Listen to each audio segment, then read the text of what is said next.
বন্ধুরা আমার খিচুড়ি একদম রেডি হয়ে গেছে। খিচুড়ি আর আমি ডিম ভেজে নিয়েছি। তো বন্ধুরা আমার কুকারে খিচুড়িটা খুব তাড়াতাড়ি বানানো কেমন হয়েছে বন্ধুরা আপনারা একবার লাইক কমেন্ট শেয়ার অবশ্যই করে দেন। বন্ধুরা আমার চ্যানেলে নতুন হলে একটা সাবস্ক্রাইব করে বেল আইকনটা অবশ্যই দাবিয়ে দেবেন।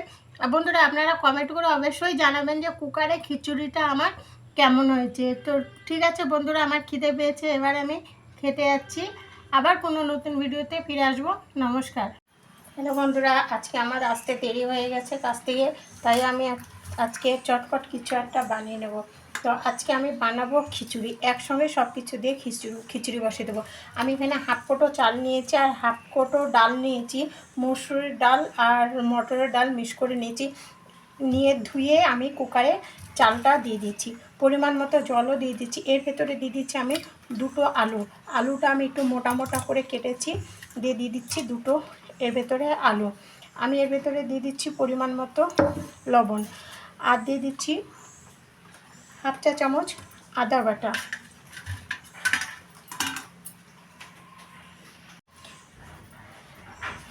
দিয়ে দিচ্ছি একখানা পেঁয়াজ, দিয়ে দিচ্ছি আমি কয়েকখানা গোটা রসুনের কোয়া, দিয়ে দিচ্ছি আমি পরিমাণ মতো কাঁচা লঙ্কা, দিয়ে দিচ্ছি আমি পরিমাণ মতো হলুদ গুঁড়ো, আর দিয়ে দিচ্ছি পরিমাণ মতো সর্ষের তেল। এটা দিয়ে এবার আমি তড়কা বানাবো। বন্ধুরা এবার খিচুড়ির চালে আমি তড়কা দেওয়ার জন্য কড়াই বসিয়ে দিয়েছি।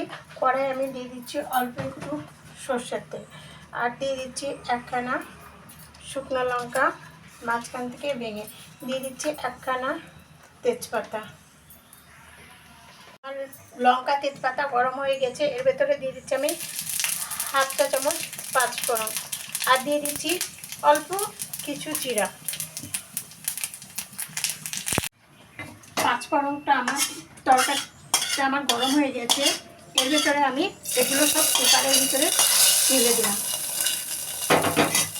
ফোড়নের সবটা কুকারের ভিতর ঢেলে দিয়ে আমি এতে হাফ চা চামচ চিনি দিয়ে আমি এবার প্রেশার কুকারের ঢাকনাটা লাগিয়ে দেবো। 4টে সিটি মেরে আমি নামিয়ে নেব।